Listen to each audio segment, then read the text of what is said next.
Thank you for waiting. We are pleased to welcome you all to the International Symposium, Revision 2019, Renewable Revolution, organized by Renewable Energy Institute. At the opening, I would like to invite Thomas Coberio, Chair of the Executive Board, Renewable Energy Institute, to deliver his opening remarks.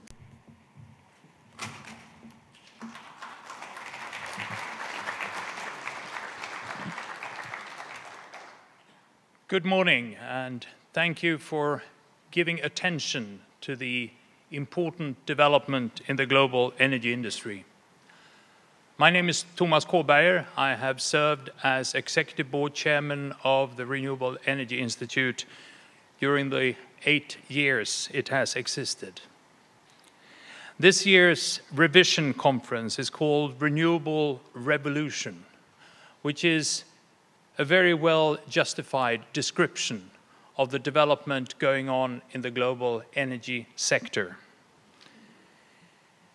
Bloomberg recently reported that low-cost solar and wind are now the cheapest source of electricity in most parts of the world, the identifiable exception being Japan. As renewable electricity is now able to offer lower cost energy than traditional energy sources, the revolution is creating a lot of disruption and turmoil in the industry as old assets, old knowledge is becoming obsolete and without value, whilst new knowledge and industries are growing in importance in the global scene. Also, countries that traditionally were rich in fossil fuels and therefore had large opportunities to influence the global economy are losing value as renewables starts to outcompete the old resources. Instead, many countries who have normal, decent access to wind resources and solar energy, and Japan is certainly one of them, together with the industrial capacity to use the new technologies to transform these natural renewable energy sources into useful energy, are getting entirely new opportunities to become energy rich and have greater independence when they no longer need to import energy. These new opportunities come at the same time as we see terrible threats of what may happen if fossil fuel use continue to change the radiation balance in the atmosphere and result in climate change that in turn would reduce opportunities for food production in areas where food production has been strong, thereby possibly creating large refugee crises all over the world, which seems terrifying to many. Renewable energy might be an alternative for those who are afraid of climate change, but I think it is more important as an opportunity to get low-cost energy for the whole global population. But certainly it is a question of great importance in the international deliberations on cooperation between countries. And therefore, it's a great pleasure for me to start this morning by introducing to you a person not in the program, His Excellency, the Minister of Foreign Affairs in Japan, Taro Kono. Please welcome him.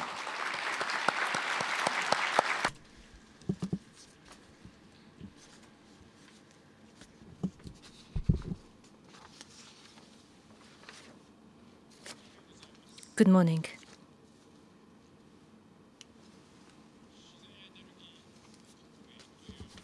The title is Renewable Revolution. I'm not the Minister of Economy, Trade and Industry. I'm not the Minister of Environment. It's almost revolutionary that I am the Minister of Foreign Affairs, but of course revolution is under the jurisdiction of Ministry of Foreign Affairs. Last year I was honored to agree to at this symposium as well. Ever since I agreed to do last year, the tailwind is only becoming stronger in order to facilitate the dissemination of renewable energies. The momentum to tackle climate change is only rising across the world. There are numerous international conferences, or as I meet with my counterparts, the foreign ministers across the world, it is almost rare, fewer occasions that we would not discuss about climate change. I think it is fair to say so. In the last 1 year, in Japan or across the world, due to extreme weathers, because of extreme weathers, natural disasters have occurred here and there. Not only the Japanese, but I suppose many people across the world have now felt that very clearly climate change is causing these disasters. The threat of climate change is not something that will occur far into the future, but this is the threat occurring right in front of our eyes, and many people are palpably feeling the reality. Under this background, at the end of last year at COP24, Paris Agreement implementation guidelines were adopted in order to realize the 2 degrees target, or in order to work hard towards the 1.5 degrees goal. We are now in the stage of implementing the contents of the Paris Agreement. In Japan, in order to establish a long-term strategy as a growth strategy under the Paris Agreement, we are starting our work. However, just accumulating what we know already cannot cause innovation. In the case of Japan, accumulating what we know already, what we have already, and achieving the goals, we might have been strong in that regard. But going forward, the goals shall be established first of all. Maybe the tools that we have now may not allow us to achieve the goals, but the gap will have to be closed by fresh innovations. I think that is what is required now. We will need absolutely fresh new visions that are free from the traditional common senses of the past. Towards this effort, our experts are engaging in serious discussions right as we speak. The visions shall be shared on the occasion of the G20 and others. We shall share our findings across the world to facilitate the efforts of the entire global community. The cost of renewable energy is continuing to decline in many places across the world. Compared to fossil fuels, the cost of renewables are becoming cheaper. However, in the case of Japan, there is still a huge gap between the global situation and Japan. How to close the gap, how Japan can catch up. It is incumbent upon us to endeavor to close the gap.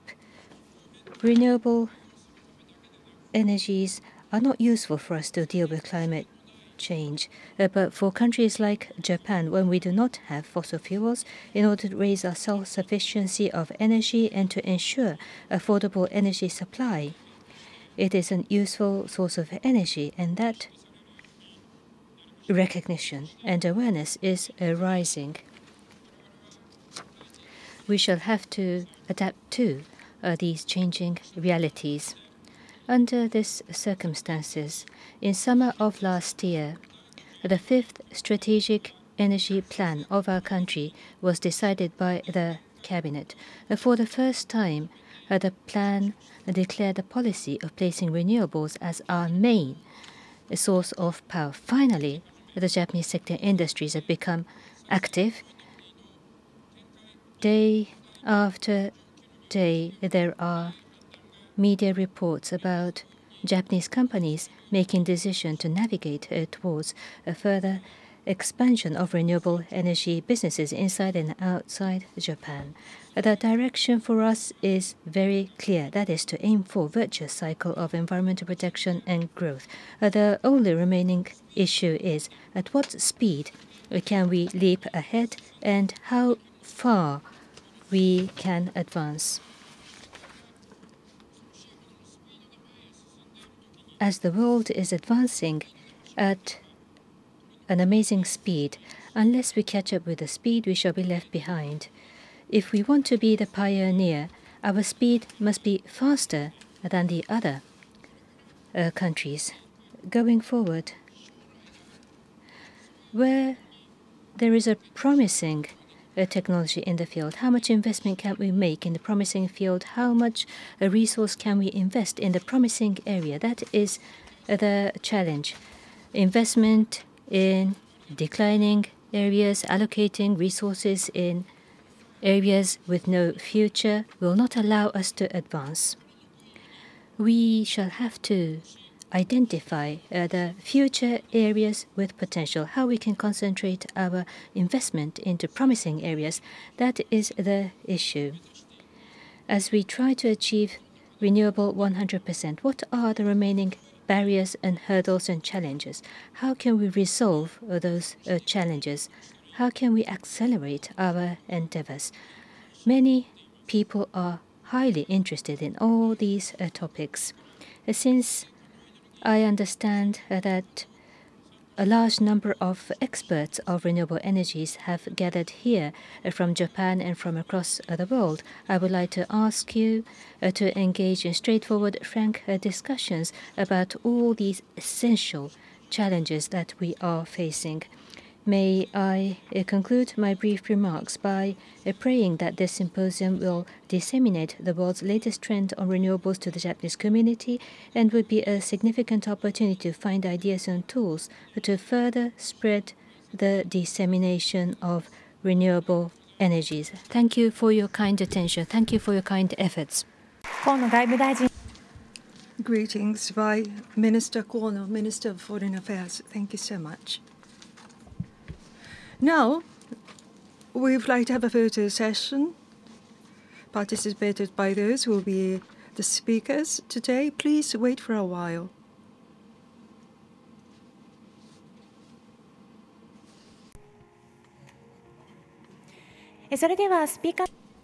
All the speakers, could you kindly come to the stage? Those of you from the press, please start making preparations from the central rows in the hall.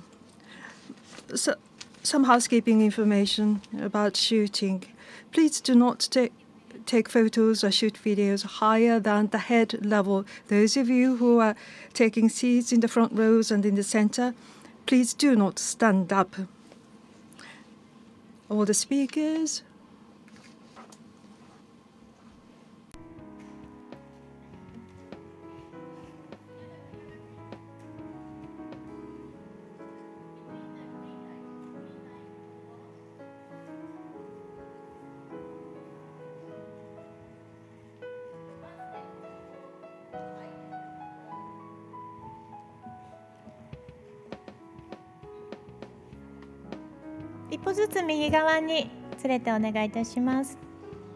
Please move to the right by one step. Thank you.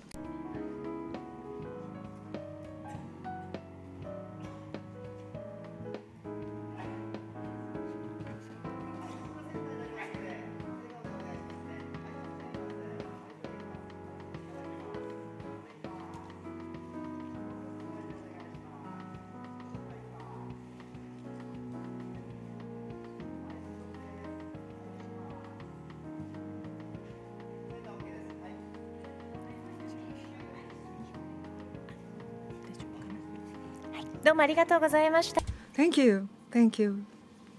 Your seat.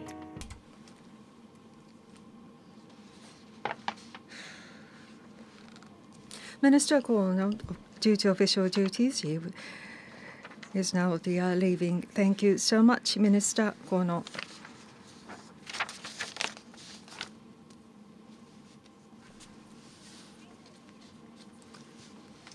We would like to rearrange the stage.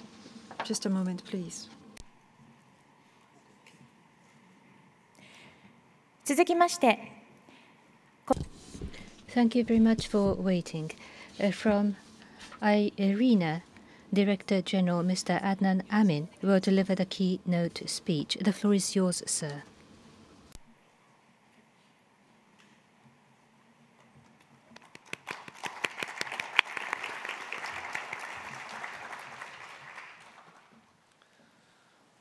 Good morning, ladies and gentlemen. Your Excellency, Minister Taro Kono, it's a great pleasure to see you here again, and it's a great pleasure to be in Japan. I'm the Director General of the International Renewable Energy Agency, which has been in existence for around 8 years. I'm the first Director General. And it's been an organization that has experienced phenomenal growth, both in membership, member states. We have over 180 countries engaged, with 160 having ratified the legal agreement already, but also in terms of its activities, its geographical engagement, and its scope. And the reason has to do with everything that Thomas and Minister Kono spoke about this morning, which is the extraordinary transformative progress we have seen in the evolution of the global energy sector, led by the transition of renewable energy sources. This is, in my view, one of the most fundamental economy, political, and social change transitions that we are going to go through in the next couple of decades. And the speed at which we undergo this transition will decide whether we are able to deal with the multiple environmental, security, and political issues that confront us as an international community. Many of you are familiar with the numbers. Thomas talked about the cost. Our cost database shows that the cost of photovoltaics and wind over the last less than a decade has decreased at a rate which is unprecedented. Today, most renewable sources are competing with conventional energy sources on the grid in almost every country in the world, and in more and more countries in the world are the cheapest option for power generation for the future.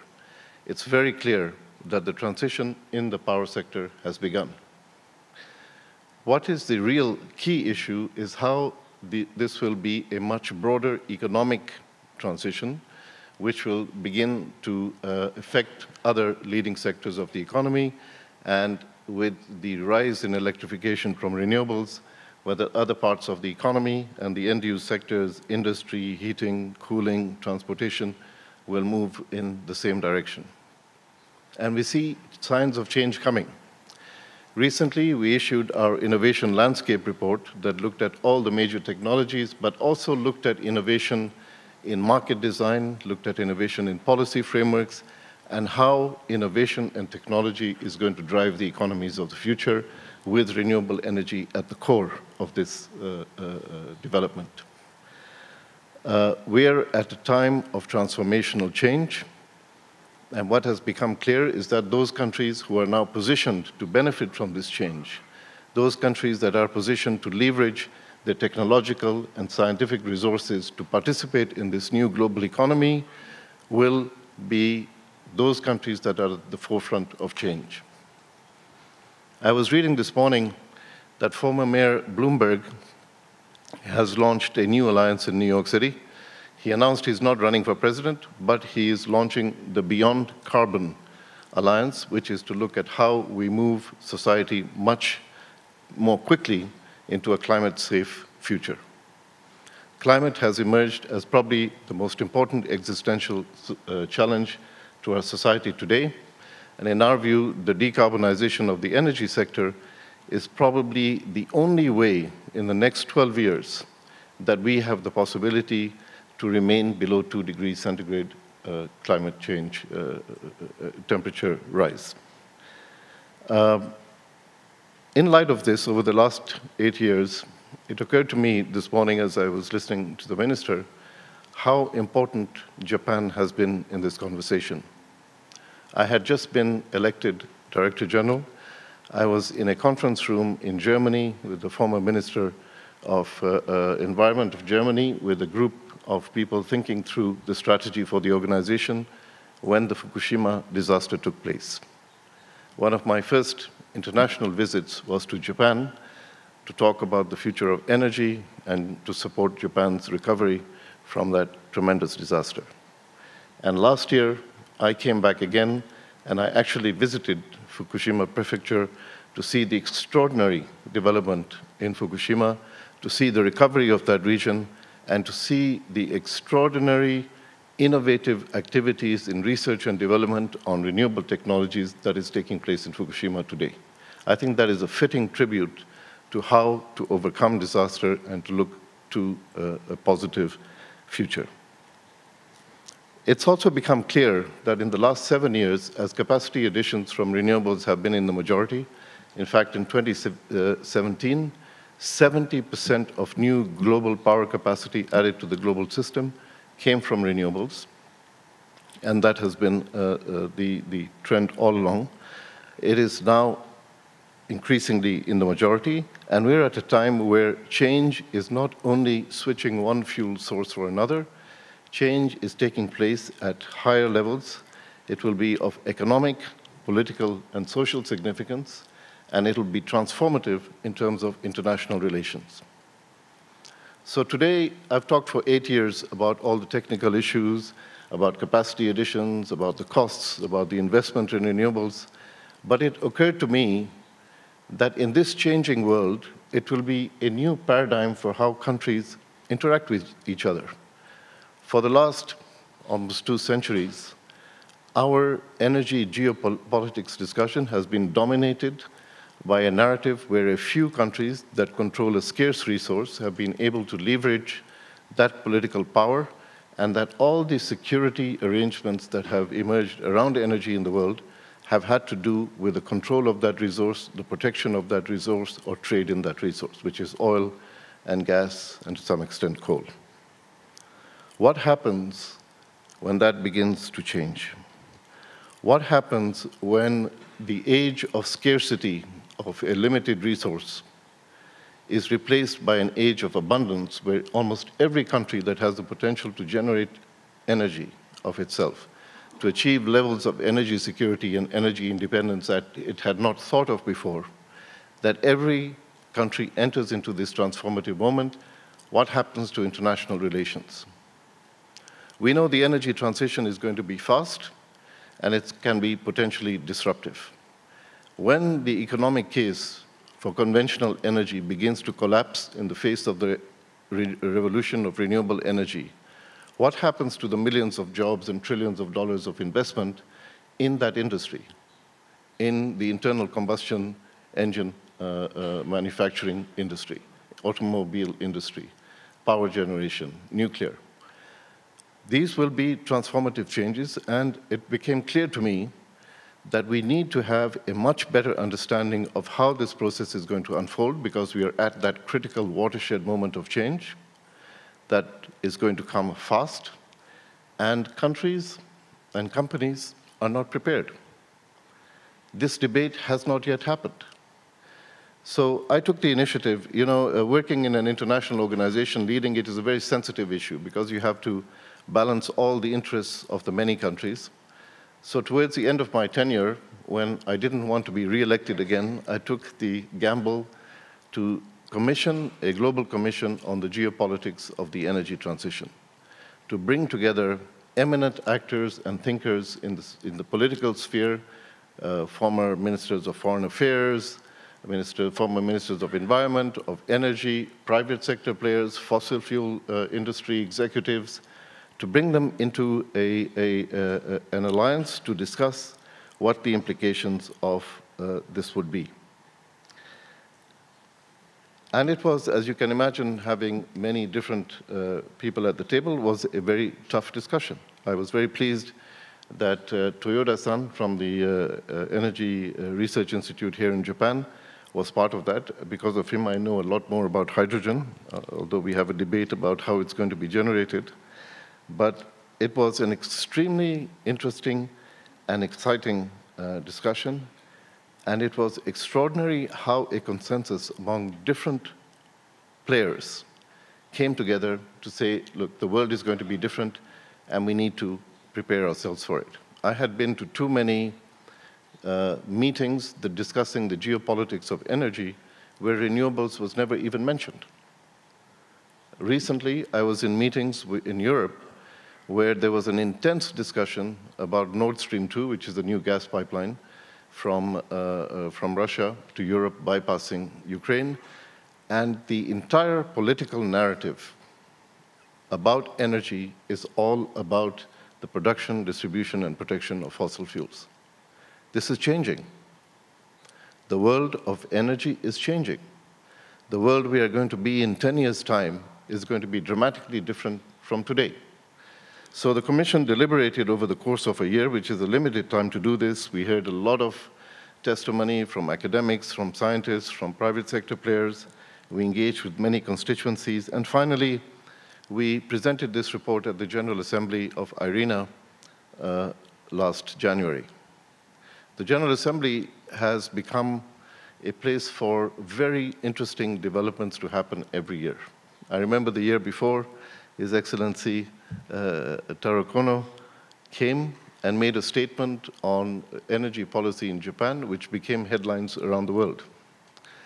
This year, we tabled the first discussion on the geopolitics of renewable energy transition, which has now entered into the mainstream of the discussion and is beginning to change people's mindsets about this.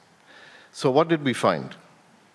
We found that first, the energy transformation driven by renewables has the potential to strengthen the energy independence and energy security of countries around the world, because most countries have some form of potential. We believe that this will enable especially fossil fuel importing countries to improve their trade balance and have significant macroeconomic and welfare benefits that come out of this transition. For example, in the EU meets half its energy needs through energy imports, and the reduction of these energy imports, in line with a remap study we did for the European Union, which was very influential in the new 32% target for Europe, we found that Europe could save $68 billion from avoided importation of fossil fuels by moving to renewables under the scenario they had. But we believe, being here in Japan, let me say, I think this is of high significance to Japan. Japan has an energy self-sufficiency ratio of 8.3 in 2016 and is highly energy dependent. Its net fossil fuel imports amount to almost 5% of GDP, which is one of the highest in the world. We believe that not only does the country possess the technical and scientific potential to move in the direction of renewables, but it could benefit both politically and economically in an energy transformation which could be transformative for the future of Japan. So energy independence and energy security emerges as a major issue in the discussion on energy geopolitics, and the general finding is that it is moving in the right direction. Second is that the growth of renewables and increasing energy independence will reconfigure global alliances and create new patterns of trade. We know of all the traditional alliances. We know that in 1945, or whatever it was, Theodore Roosevelt, on an aircraft carrier with the King of Saudi Arabia, agreed to provide protection to Saudi Arabia in exchange for access to oil. That equation has dominated the world of politics and of energy security since then. All our discussion has been allocation of military assets, strategic assets, to protect choke points like the Straits of Hormuz or the Straits of Malacca, or to protect pipelines, or to ensure that we can use control of fossil fuel as a weapon of geopolitics. And this will begin to change. We will see, as renewables grows, the way renewables can really become a dominant form is through interconnections between economies and the ability to manage electricity with new smart systems in a new way. What will then count in terms of interdependence is that these new patterns of trade will be dominated by trade in electricity. It will be dominated by discussions of regional cooperation, interconnections between countries, and countries will have an interest in developing a common approach to managing energy systems in the future to their mutual benefit.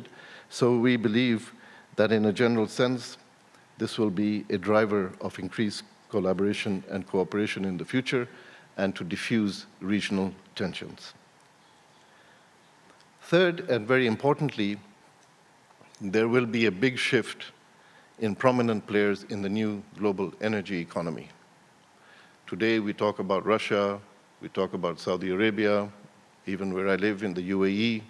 These are the prominent players in the energy discussion. But what we will see over time is that those countries in which clean energy investment and innovation is taking place at the highest rate will become the energy leaders of tomorrow.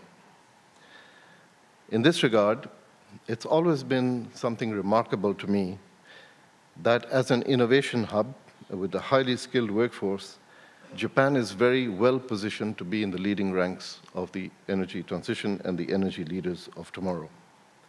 We know that by 2016, Japan has more than 80,000 clean tech patents. It's about a sixth of the global total of clean tech patents exist here in Japan, according to our research, which makes it one of the 3 top clean tech innovation centers in the world. And Japan also has some of the world's largest renewable energy lending institutions, financial institutions lending to renewable energy projects. So very well positioned to take part in this new economy. But we will see that those countries like China, where you have the majority of investment today in solar PV, in wind, in automobile manufacturing for electric vehicles, in battery manufacturing where real research and investment is taking place. This is also a strategic decision by the leadership of China to place China in a very different environment in the future, economically and in terms of its energy independence. And we see that despite what we hear in the press about energy policy in the US, some of the most foresighted decisions on energy investment are taking place in the US. The massive technological capability and scientific research capability of the US continues to be engaged, and some of the states in the US, which in their own right could be major global economies, are even moving in stronger directions in clean technology, California having announced a 100% renewable energy target for its future energy mix. But this transformation will also bring new actors to the arena. And that's why it's so important that organizations like this become prominent players in this discussion. We will see citizens, cities, and corporations playing a bigger role in global energy.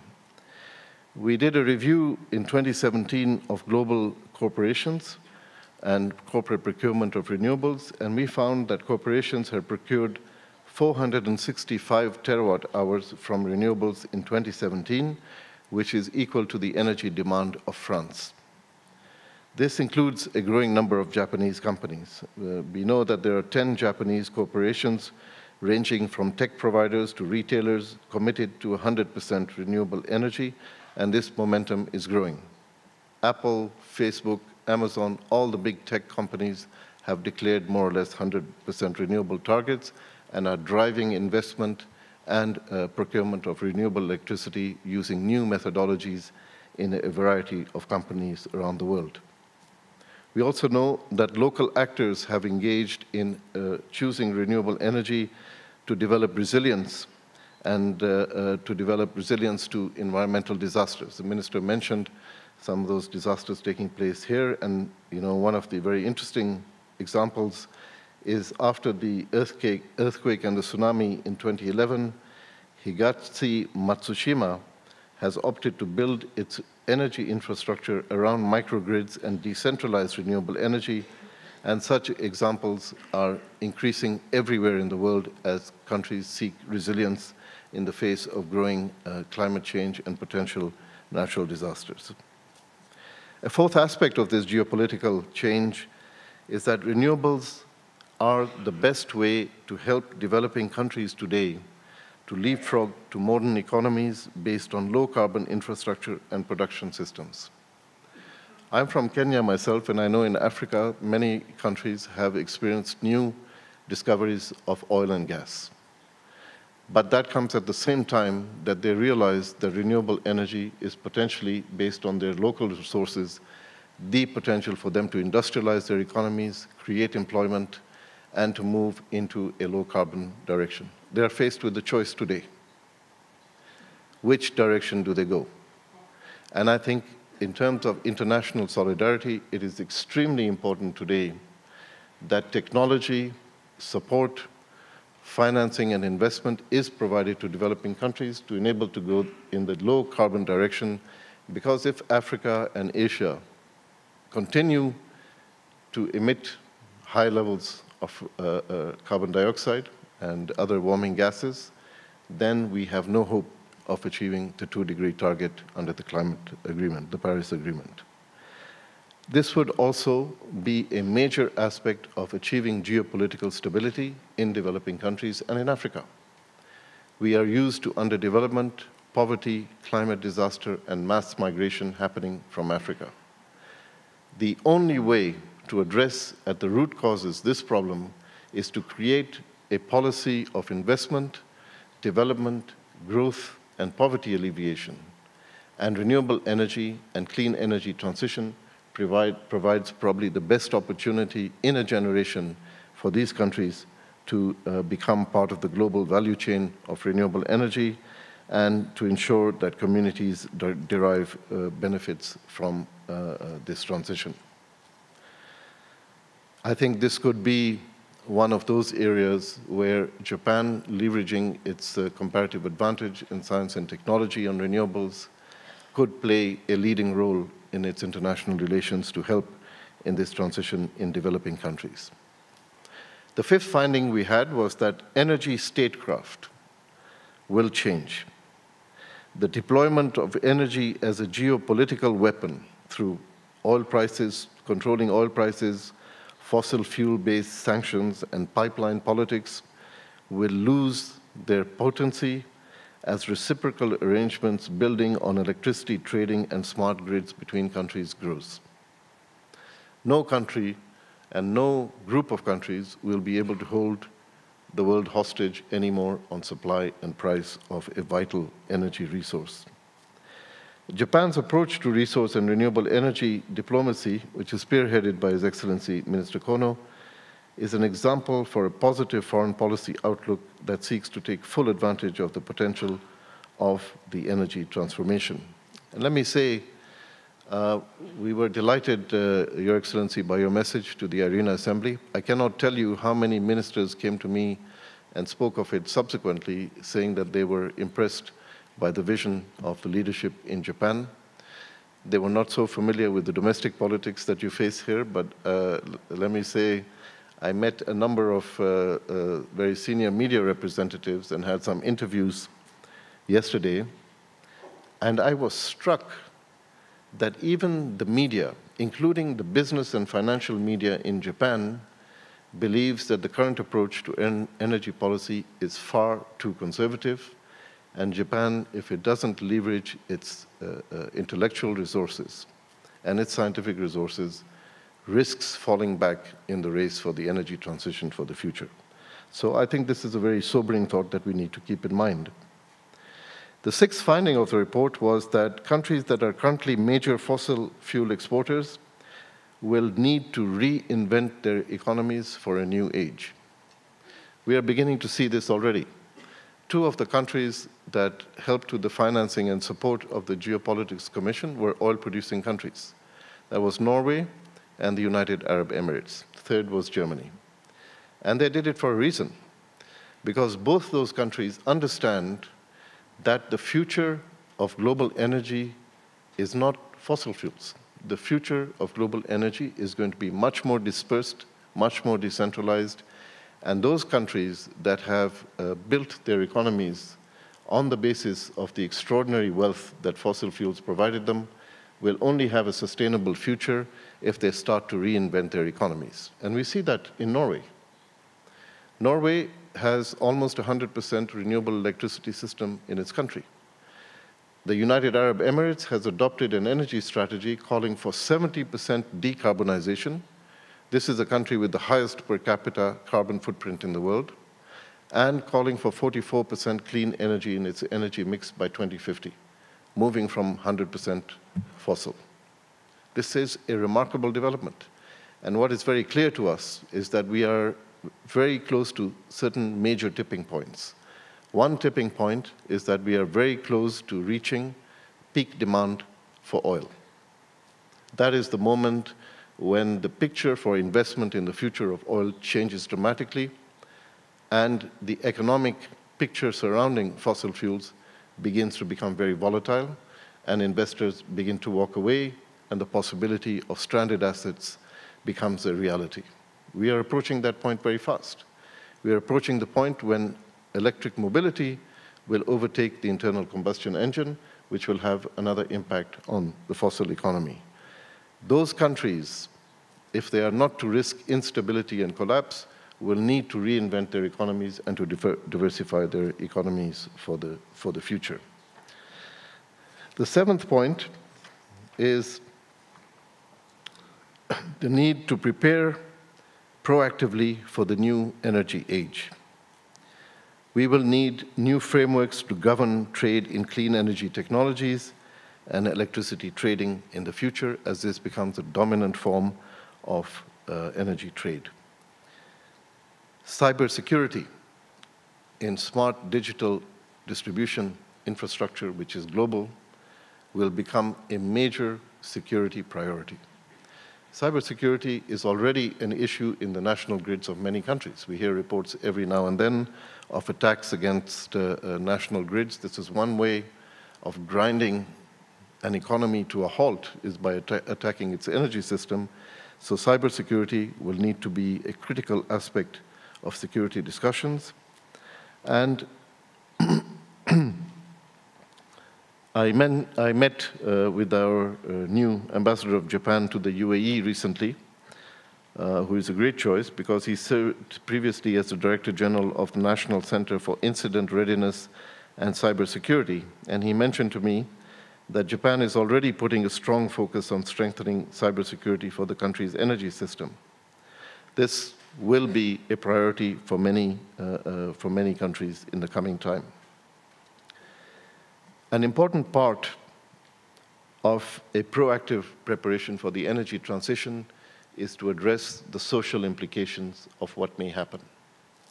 When we start to transition very quickly to a new form of an energy system, we have to understand that there are millions of jobs and trillions of dollars of investments already in conventional energy industry. All those people working in automobile manufacturing, servicing, all of those who are in various parts of the supply chain of fossil fuels. When this transition happens, we will have to be able to address the social implications of this. And one of the positive aspects of this is that we found the employment generation potential for renewable energy future is perhaps one of the best ways through which we can address the dislocation that may come essentially from this fast transition. I was in Spain last week at the invitation of the Minister for the Ecological Transition, Teresa Ribera, who coincidentally was a member of the Commission. She had to resign when she was appointed minister, but she retained an interest, and she asked me to come to present this in Madrid.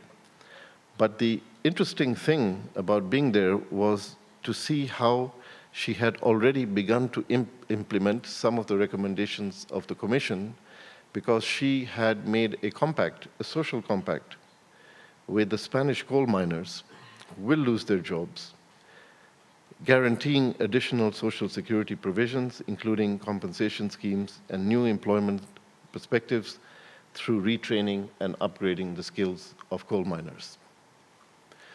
We cannot blame coal miners. Coal miners do coal mining because they need to earn a salary and they need to exist. We need to provide alternatives for those who are moving out of these industries for how they will be in the future. So as you can see, what we have said in this report, and we will hear in the course of the day all the great things that are happening with renewables and innovation and so on, but what we have said is that we are entering a new world. There are greater opportunities for cooperation, peace, economic growth, job creation, and investment.